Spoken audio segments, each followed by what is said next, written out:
More than anything, over the last 25 years, I've been asked what reptile makes the best pet, and I've covered this a handful of times in Snake Bites, but I'm going to go in depth and give you the pros and cons to what I feel are the best reptile pets in this week's episode. Oh, I'm going to do this again, and when I do it again, we're going to have a different type of situation. Over the last 25 years, the question I get asked more than anything else is what reptiles make the best pets, and I've certainly covered this before in Snake Bites TV's episodes, but today I'm going to get in depth with what I think are the best pets for reptiles and give you the pros and cons to why I think they're such awesome animals.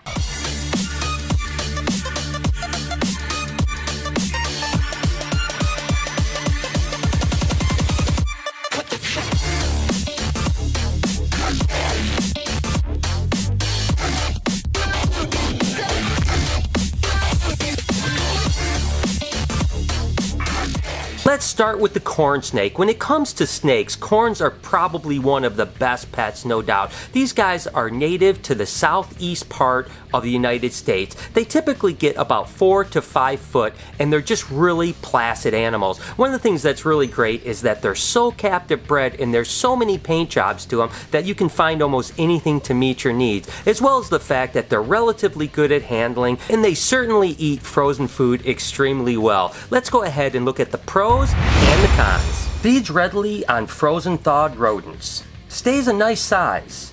Easy to care for. Lots of colors to choose from. Small as babies.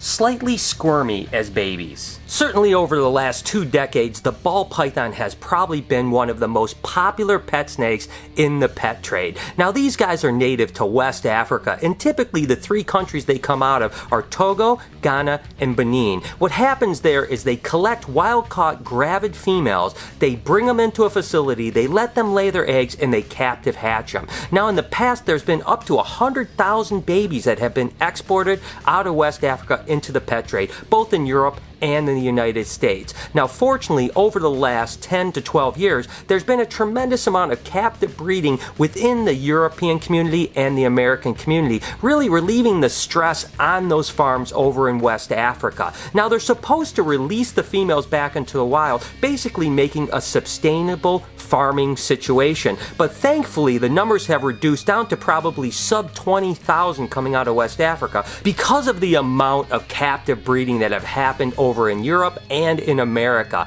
Now that's where a lot of the color mutations have really cropped up. Certainly they originated in West Africa in many cases, but captive breeding has continued to combine different color mutations, making ball pythons not only a great pet snake, but also one of the most colorful snakes in the pet trade. Big, but not too big. Easily handled snake. Easy care and setup. Lots of paint jobs. Don't move a lot. Some think boring. Picky feeders. Boa constrictors are often thought of that next step to keeping a large snake. So if you have experience with corn snakes and ball pythons and smaller snakes, but you want to start getting into the bigger animals, boa constrictors are obviously the next step in that process. Now they come from Central and South America depending on the species, but the common boa constrictor is really a Colombian animal, and they typically get anywhere from 6 foot to 8 foot, males staying a little smaller and females getting a little bigger. They're a live-bearing snake and have been bred since basically people have been keeping reptiles. Now there are a tremendous amount of color mutations, so there's a lot to choose from. These guys are really the placid of the big snakes. They're super easy to handle, super great animals, and again, it was one of my very first snakes. It's not something I recommend people starting out with, but truly, if you want to get into something bigger, they're a great option. Let's take a look at the pros and cons. Great handling snakes. Easy husbandry. Big, but not too big. Many color mutations to choose from. Still a pretty large snake. Leopard geckos are certainly thought of as the #1 pet lizard, and there's good reason for that. They're really easy to care for. They come in a ton of different colors, and they're just a great starter lizard because of their ease of care. Now, they come from India and Pakistan, but they've been captive bred for the last couple decades in large numbers. So it's very easy to get a captive bred and captive hatched animals, and really they hardly ever import them anymore, to be honest with you. And with numbers being produced in the hundreds of thousands thousands of years, there's certainly no need for that. Now again, they don't get really large, and they're typically pretty good at handling. They're a little squirmy when they're babies, but as they get bigger, you can see they become extremely placid. These guys will have 2 eggs at a time, and they can have up to 4 to 5 clutches per year. So they're a highly productive animal, and that's why you see so many of them out there. Again, when you're first getting into reptiles and you want a pet lizard, a leopard gecko is a great choice. But let's take a look at the pros and the cons. Super easy to care for. Hardy and tolerates handling well. Loads of paint jobs to choose from. Easy setup. Takes time to get used to handling. Needs to be fed live insects. Small and slightly delicate as babies.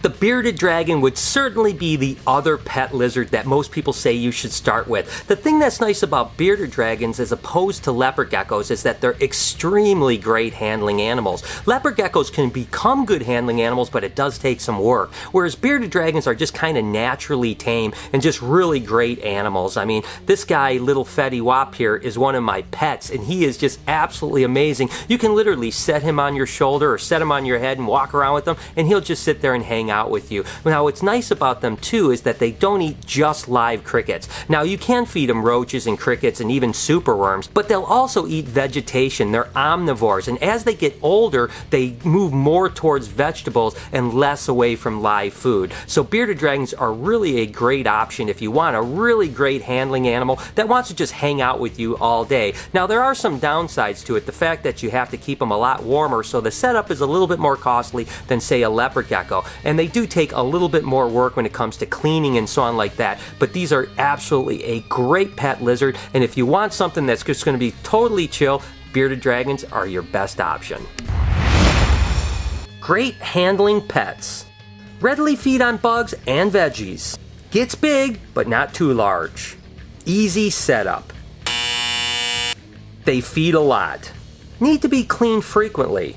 More expensive setup than a leopard gecko. Need high heat for hot spot. A lizard that certainly doesn't get nearly enough consideration for being an awesome pet would be a blue-tongued skink. As a matter of fact, they're native to Australia and Indonesia, and in Australia, when you ask someone what the best pet lizard is, typically they'll tell you that a blue-tongued skink is the way to get started. Now, these guys are omnivores as well, but the thing that's really nice about them is that they'll typically eat cat food or dog food, so you don't have to feed them live bugs, although they will eat live bugs, and occasionally giving them a treat isn't a bad idea, but these guys can sustain themselves mainly on dog and cat food with a little veggies mixed in. They're a really placid animal. They're really easy to keep, probably the easiest lizard that I've ever kept. Now, there are some downsides to them, but we'll get into that in the pros and cons. But regardless, these guys are live-bearing animals, and they'll have anywhere from 8 babies all the way up into the low 20s, believe it or not. They are absolutely adorable, and that telltale blue tongue is what makes them unbelievable. Certainly a pet lizard that you can consider if you ever want to start keeping a really cool animal. Very easy to care for. Don't require live foods. Extremely hardy. Low maintenance. Like to hide. Must keep claws trimmed or you'll get scratched. Captive-born animals not as readily available as some of the other pet lizards. Now, I'm not sure that I really consider chameleons a great pet, but I wanted to throw them in because they're a really great option, in particular for a really cool reptiles display lizard. They're pretty easy to care for if you have the proper setup. Now, I'm not sure that I would ever consider them a first-time reptile pet, but if you have some experience taking care of reptiles and have a really good setup for them, chameleons can be extremely hardy and extremely easy to care for. Now, there's a bunch of different species of chameleons that are captive bred and born and are available, including this panther chameleon right here. His name is Karma, and he's absolutely incredible. Now, they're not necessarily a great handling animal, although I have seen some chameleons become pretty used to being handled. Mainly, I like them as a display animal and kind of leave them alone. I hardly ever take Karma out. Every now and then I do, but you can see he has a little bit of an attitude about it. Again, chameleons require a great setup, and they do require live food, but other than that, they can be really amazing animals, and there's so much to choose from. But certainly we have to take a look at the pros and the cons. Beautiful lizards. With proper setup, easy care. Lots of color options. not a beginner lizard. Setup more advanced, not a handling lizard. Requires live food. So there you guys have it, the pros and cons to what I consider are some of the best pet reptiles. Now don't get me wrong, there's so many other options between snakes and lizards that you can choose from, so certainly don't think that this list is the only animals that are good pets, because I could make a video that's an hour long just talking about how amazing so many reptiles are as pets. And Karma's getting a little bit cranky here, but guys, I'm always Facebook and tweeting and Instagramming my way through things, so make sure to follow me over at SnakeBytesTV. Until next week, you've been watching Snake Bites.